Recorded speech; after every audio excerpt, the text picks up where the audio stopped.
Happy ಬುಬ್ಬು Subbu YouTube ಚಾನಲ್ಗೆ ಸರ್ವರಿಗೂ ಸ್ವಾಗತ ಸುಸ್ವಾಗತ. ನಾನು ನಿಮ್ಮ ಪ್ರೀತಿಯಾಗಿ ಅನಂತ ಶರ್ಮಾ.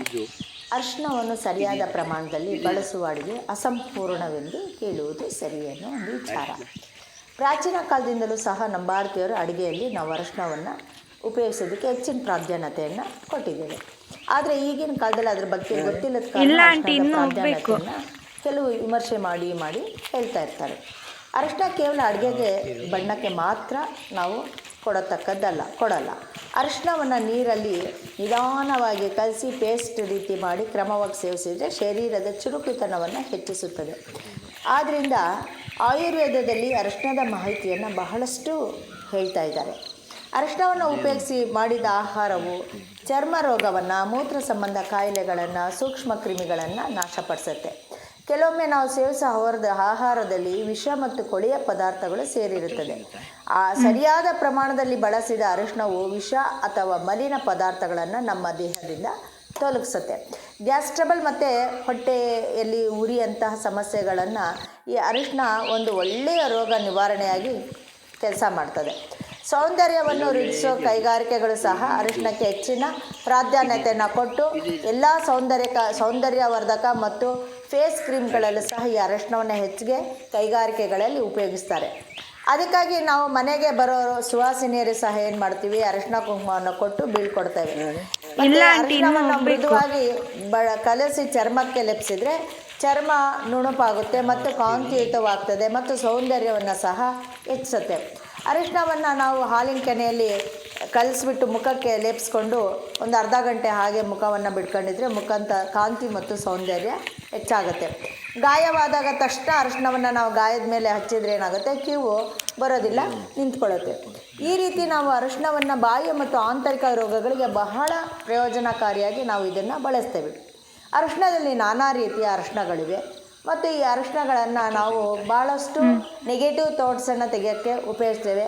ಮತ್ತು ಮನೆಯ ಪ್ರವೇಶ ದ್ವಾರವಾದಂಥ ಹೊಸ್ತಿಗೆ ಸಹ ನಾವು ಅರಿಶಿನವನ್ನು ಹಚ್ತೀವಿ. ಯಾಕೆಂದರೆ ಮನೆ ಒಳಗೆ ಯಾವುದೇ ದುಷ್ಟಶಕ್ತಿಗಳು ಪ್ರವೇಶ ಆಗಬಾರ್ದು ಅನ್ನೋಕ್ಕೆ ನಾವು ಈ ಅರಿಶಿನವನ್ನು ಬಳಸ್ತೇವೆ. ಇದು ಹಸಿ ಅರಿಶಿನ. ಈ ಹಸಿ ಅರಿಶಿನವನ್ನು ನಾವು ಚೆನ್ನಾಗಿ ತೇದು ಇದನ್ನು ಕೊಬ್ಬರಿ ಎಣ್ಣೆಗೆ ಮಿಕ್ಸ್ ಮಾಡಿ ನಾವು ಮೈಯೆಲ್ಲ ಲೇಪಿಸ್ಕೊಂಡು ತಲೆ ಮೇಲಿಂದ ಸ್ನಾನ ಮಾಡಿದರೆ ಬಹಳ ಒಳ್ಳೆಯ ಆರೋಗ್ಯವನ್ನು ಕೊಡುತ್ತದೆ ಮತ್ತು ನಮ್ಮ ದೇಹದಲ್ಲಿರುವಂತಹ ಕಾಯಿಲೆಗಳನ್ನು ನಾಶಪಡಿಸುತ್ತೆ ಮತ್ತು ನೆಗೆಟಿವ್ ಥಾಟ್ಸನ್ನು ತೆಗೆಯುತ್ತೆ. ಇದನ್ನು ನಾವು ಅಡಿಗೆ ಅರಿಶಿನ ಅಂತ ಹೇಳ್ತೇವೆ ಮತ್ತು ಇದು ಶುದ್ಧವಾದ ಅಡುಗೆ ಅರಿಶಿನವನ್ನು ಪೂಜೆಗೆ ಸಹ ಬಳಸ್ತೇವೆ. ಇದನ್ನು ಕಾಡು ಅರಿಶಿನ ಅಂತ ಕರಿತೇವೆ. ಈ ಕಾಡು ಅರಿಶಿನವನ್ನು ಚೆನ್ನಾಗಿ ನಾವು ಪುಡಿ ಮಾಡಬೇಕು. ಪುಡಿ ಮಾಡಿ ಕೊಬ್ಬರೆಣ್ಣೆ ಮಿಶ್ರಣದೊಂದಿಗೆ ಈ ಕಾಡು ಅರಿಶಿನವನ್ನು ಗಾಯಗಳಿಗೆ ಹಚ್ಚಲಿಕ್ಕೆ ಲೇಪಿಸೋಕ್ಕೆ ಉಪಯೋಗಿಸ್ತೇವೆ. ಈ ಹಸಿ ಅರಿಶಿನವನ್ನು ಸಹ ಅಷ್ಟೇ ನಾವು ಈ ಹಸಿ ಅರಿಶಿನ ಚೆನ್ನಾಗಿ ತೇಯ್ದು ಚೆನ್ನಾಗಿ ನಾವು ಪೇಸ್ಟ್ ಥರ ಮಾಡಬೇಕು.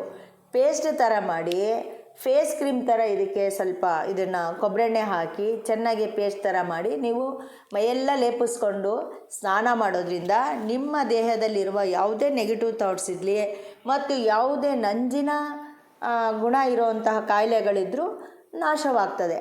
ಹಾಗೆ ಇದು ಅಡುಗೆ ಅರಿಶಿನವನ್ನು ಪೂಜೆಗೆ ಉಪಯೋಗಿಸ್ತೀವಿ ಜಾಸ್ತಿಯಾಗಿ. ಮತ್ತು ಈ ಅಡುಗೆ ಅರಿಶಿನವನ್ನು ಅಡುಗೆಗೆ ಉಪಯೋಗಿಸ್ತೇವೆ. ಇದು ಒಳ್ಳೆಯ ಸ್ಮೆಲ್ಲು ಘಮ ಅಂತ ಇರುತ್ತೆ. ಪೂಜೆ ಅರಿಶಿನ ಅಂದರೆ ಅದು ಬಣ್ಣ ಹಾಕಿರೋ ಅರಿಶಿನ, ಅದು ಪೂಜೆಗೆ ಬರಲ್ಲ, ಶ್ರೇಷ್ಠ ಇಲ್ಲ ಅಂದ್ಬಿಟ್ಟು ಈ ಅಡುಗೆ ಅರಿಶಿನವನ್ನು ಪೂಜೆಗೆ ಉಪಯೋಗಿಸ್ತಾರೆ. ಇದನ್ನು ಕಾಡು ಅರಿಶಿನ ಅಂತ ಹೇಳ್ತೇವೆ. ಈ ಕಾಡು ಅರಿಶಿನವನ್ನು ಚೆನ್ನಾಗಿ ಜಜ್ಜಿ ಪುಡಿ ಮಾಡಿ ಕೊಬ್ಬರಿ ಎಣ್ಣೆಗೆ ಹಾಕಿ ಮಿಕ್ಸ್ ಮಾಡಿ ಚೆನ್ನಾಗಿ ಬಾಯ್ಲ್ ಮಾಡಿ ಕುದಿಸಿ ಇದನ್ನು ನಾವು ಎಲ್ಲಿ ಗಾಯಗಳಿಗೆ ಕ್ಯೂ ಆಗಿರುತ್ತೆ, ಮೈಯಲ್ಲಿ ಬಕ್ಕೆಗಳಾಗಿರುತ್ತೆ, ಸಣ್ಣ ಬಕ್ಕೆ ಥರ ಆಗಿರುತ್ತೆ ಮತ್ತು ಗಾಯಗಳು ಜಾಸ್ತಿಯಾಗಿ ಒಂಥರ ಕೆಂಪು ಬಣ್ಣಕ್ಕೆ ತಿರುಗಿರುತ್ತೆ, ಆವಾಗ ಈ ಕಾಡು ಅರಿಶಿನವನ್ನು ಹಚ್ಚಿದ್ರೆ ನಿಮ್ಮ ಆ ಗಾಯ ಎಲ್ಲ ಹೋಗ್ತದೆ. ಹಾಗೆ ಕಪ್ಪು ಅರಿಶಿನ ಅಂತ ಸಹ ಇದೆ. ಈ ಕಪ್ಪು ಅರಿಶಿನ ಮಾರ್ಕೆಟಲ್ಲಿ ನಿಷಿದ್ಧ ಇರೋದ್ರಿಂದ ಕಾನೂನು ಬಾಹಿರವಾಗಿದೆ ಅಂದ್ಬಿಟ್ಟು ಇದು ಹೊರಗಿರೋದ್ರಿಂದ ಇದನ್ನು ಉಪಯೋಗಿಸಲ್ಲ. Thank you.